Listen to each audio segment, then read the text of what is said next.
Hello दोस्तों, स्वागत है आपका अपने चैनल काम की बात में। आज हम लोग बात करेंगे म्यूचुअल फंड्स के बारे में। तो दोस्तों, आप सभी ने कभी ना कभी कहीं ना कहीं म्यूचुअल फंड्स के बारे में ज़रूर देखा होगा, पढ़ा होगा या शायद किसी से सुना होगा। और आपके मन में भी सवाल आते होंगे कि आखिर म्यूचुअल फंड्स होते क्या हैं और ये काम कैसे करते हैं और इनमें निवेश कैसे किया जाए। तो वीडियो में बने रहिएगा अंत तक, क्योंकि आज आपको इन्हीं सभी सवालों के जवाब मिलने वाले हैं। तो चलिए सबसे पहले जान लेते हैं कि आखिर म्यूचुअल फंड होता क्या है। देखिए, म्यूचुअल फंड भी शेयर बाजार में ही निवेश करने का एक और विकल्प है। फ़र्क सिर्फ इतना है कि आप इसमें सीधे तौर पे किसी कंपनी का स्टॉक्स को या शेयर्स को परचेज नहीं करते हैं, बल्कि आपको किसी एक फ़ंड हाउस में अपना अकाउंट खोलना होता है और उस फंड हाउस के किसी एक फ़ंड में अपने पैसे निवेश करने होते हैं। बाकी का सारा काम, जैसे कि शेयर्स पे रिसर्च करना, कंपनी पे रिसर्च करना, कौन सी शेयर को ख़रीदना है, कौन सी शेयर को बेचना है, ये सारा काम वो फंड हाउस करते हैं। उस फंड हाउस के फंड मैनेजर्स करते हैं। चलिए अब जान लेते हैं कि ये म्यूचुअल फंड होते कितने प्रकार के हैं। देखिए, यूँ तो म्यूचुअल फंड के कई प्रकार होते हैं, बट यहाँ पे मैं जो सबसे ज़रूरी 3 प्रकार होते हैं वो कवर करने वाला हूँ। तो इसमें जो सबसे पहला टाइप होता है वो कहलाता है इक्विटी म्यूचुअल फंड, जिसमें निवेश करके आप सीधे तौर पे इक्विटी मार्केट में, स्टॉक मार्केट में पैसे निवेश करते हैं।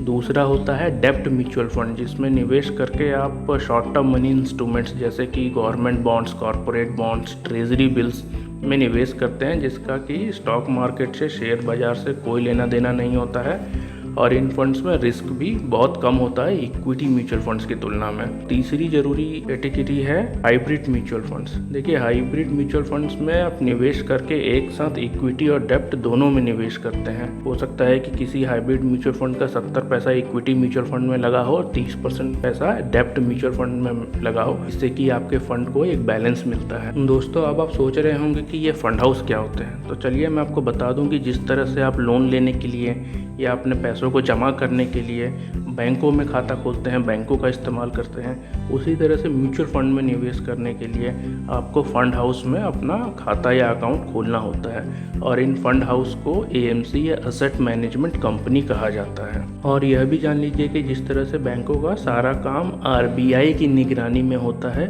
उसी तरह से इन एसेट मैनेजमेंट कंपनीज का सारा काम सेबी एससीबीआई की निगरानी में होता है। दोस्तों, सेबी भी आरबीआई की तरह ही एक सरकारी संस्थान है और सभी एएमसी एसेट मैनेजमेंट कंपनीज का कामकाज सेबी की देखरेख में ही होता है।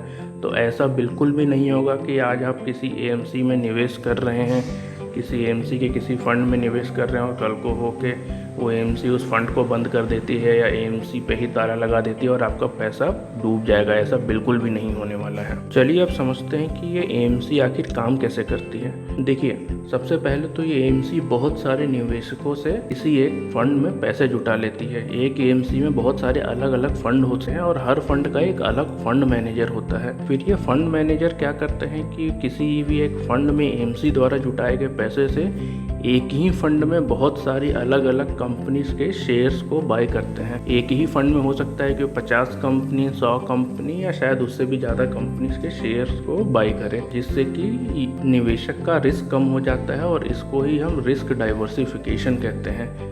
देखिए, थोड़ा सा यहाँ पे समझना होगा कि अगर आप सीधे तौर पे किसी कंपनी का स्टॉक बाय करते हैं और कल को होकर कंपनी डूब जाती है तो आपका सारा पैसा एक ही बार में डूब जाता है। मगर म्यूचुअल फंड्स में ऐसा नहीं होता है, क्योंकि यहाँ पे आप किसी एक फंड में निवेश करके 100 या उससे भी ज़्यादा अलग अलग कंपनी के शेयर्स में एक साथ निवेश कर पाते हैं, जिससे कि कल को होकर अगर किसी एक या दो कंपनी पूरी तरह से डूब भी जाती है, उनका पैसा पूरी तरह से डूब भी जाता है, तो आपको उतना बड़ा नुकसान नहीं होता है। इसीलिए म्यूचुअल फंड शेयर बाजार में निवेश का एक अच्छा विकल्प भी माना जाता है। तो इसमें करना क्या होता है, आपको बस किसी भी एएमसी के किसी भी फंड में पैसे लगाने हैं, उसमें यूनिट्स को परचेज करना है और बाकी का सारा काम, जैसे कि उस फंड के शेयर्स को खरीदना, बेचना, उस फंड का फंड मैनेजर करता है। और इन सभी कामों के बदले में एएमसी हमसे एक चार्ज लेता है, जिसको कि एक्सपेंस रेशियो कहा जाता है, जो कि आधा %, 1%, 2% या उससे ज़्यादा भी हो सकता है। ये फंड टू फंड वेरी करता है। चलिए अब एक आखिरी ज़रूरी चीज़ जान लेते हैं कि आखिर म्यूचुअल फंड्स में कितने तरीक़ों से निवेश किया जा सकता है। देखिए, हर फंड्स के